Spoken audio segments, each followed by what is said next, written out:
welcome back to Curious Minds. And do you know that how do scientists plan to protect Earth from extraterrestrial germs? Yes, that's what we are going to see in this video. Let's start with the video right now. As missions return more cosmic material, cautious space agencies are building highly secure biosafety labs to keep precious cargo contained. On a clear December morning, a team of scientists followed a homing beacon into the remote Australian desert to collect precious material from outer space.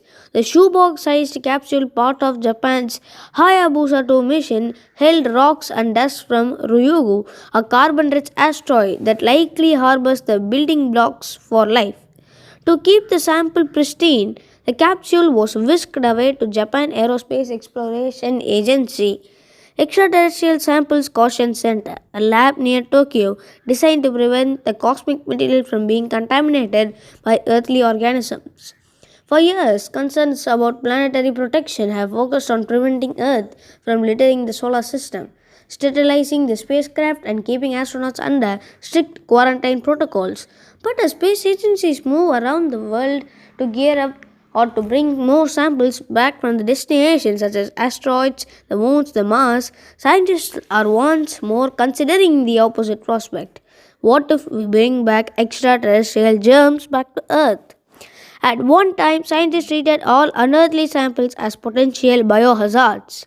NASA once quarantined Apollo astronauts when they returned from Janauts on the lunar surface as the agency studied the lunar samples and discovered that they didn't contain lives. They did away with many of these safety protocols.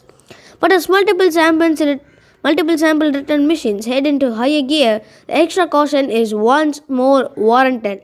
In recent years, scientists have found hardly microorganisms that can survive in more hospitable conditions. Diminutive tardigrades, even also known as the water bears, can even survive in the vacuum of space. Here on Earth, for the example, in South Africa gold mines, where you drill through a rock, sometimes you can come across a reservoir of water that has been there for hundreds of thousands of years, and there is a microbe in it, says J. Andy Spy, a senior scientist at the Search for Extraterrestrial Intelligence Institute. If we provide them with heat and light and warmth, they will grow. In addition to the fresh sample from the Ryugu, a NASA spacecraft will bring home pieces from the carbon bearing asteroid Bennu in 2023. And in February, a NASA rover called Perseverance is expected to land in the region of Mars that might have preserved the traces of life. We have already made a video about this Perseverance rover. If you did not see it, please do check it out. The link will be given in the comment section. Crucially, the rover will even collect and store the samples of Martian rocks that will ultimately be sent back to Earth, perhaps carting the extraterrestrial companions. Our understanding of Mars is that absolutely there may have been life in the past, says Spry.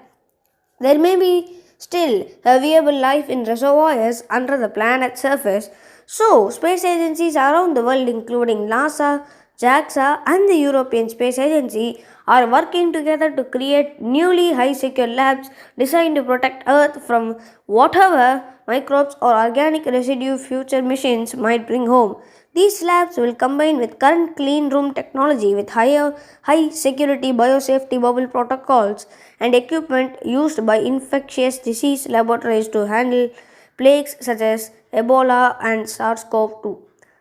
The Mars sample return campaign, which is currently underway, has gone to elaborate ends of the encapsulate the samples and then Perseverance will collect, says Scott Hubbard, the former NASA Deputy Director for the Research at NASA's AMES Research Center in California's Silicon Valley, where he oversaw programs for astrobiology and Mars missions. When when that Cancer lands in 2031 in the Utah desert, it will be carried to a facility with highest biosafety level, he says. But do you know when astronauts were quarantined? NASA at least can look for its past for inspiration in these laboratory designs. When the Apollo astronauts returned from the surface of the moon, their spacesuits were covered in lunar dust. NASA hadn't yet studied the composition of the pristine moon rocks, so the agency treated all the particles from the lunar surface as potentially dangerous to human life. NASA quarantined crew from Apollo missions 11, 12, and 14 in the modified Airstream trailer on the deck of the aircraft carrier that plucked them from the ocean in the floating space. Once ashore, a helicopter whisked them to the Lunar Receiving Laboratory at Lyndon B. Johnson Space Center in Houston, Texas. The procedure to the facility is currently in the development around the globe. At the Lunar Receiving Laboratory, the crews would spend their first 21 days back on Earth in crew reception area, which sealed them inside a biological barrier to prevent a back contamination, what NASA called the possible spread of lunar microorganisms on Earth. The fact the faculty even also included the sample operation area, which housed vacuum glove box and the equipment for biological analysis. The most important part of the Lunar Receiving Lab's biosecurity scheme was its complex vacuum system, which had to block outside the contaminations from coming in, as well as keeping potential lunar microbes from circulating or getting out. Elaborate designs of pumps and valves in the total size of a double-decker bus occupied its own warehouse room and included a backup vacuum system in the case if its first failed. This lab would later become part of the NASA's Astromaterials Research and Exploration Science Directorate, also at the Johnson Space Center, which maintains equipment of stardust, meteorites, and comet particles in addition to all the Apollo moon rocks. All of this material is housed in positive pressure clean rooms similar to those used in semiconductor industry. Positive pressure means that air is always flowing out of the room, so inside stays sterile. However, these systems are less complicated than the ones we need for receiving Mars samples and other new specimens. But they don't need to keep any potential microbes contained. These labs are well built and will essentially use the containment inside of the containment, says Michael Clave, a NASA contractor from Jacobs Engineering Group, a sample curation project leaders for the ARES program. And to that, designers are seeking lessons from highest biosecurity labs on Earth.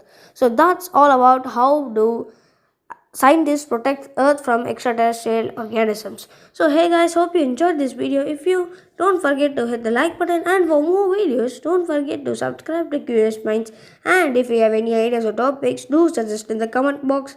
Until a good video, this is my Curious Minds signing off. Bye.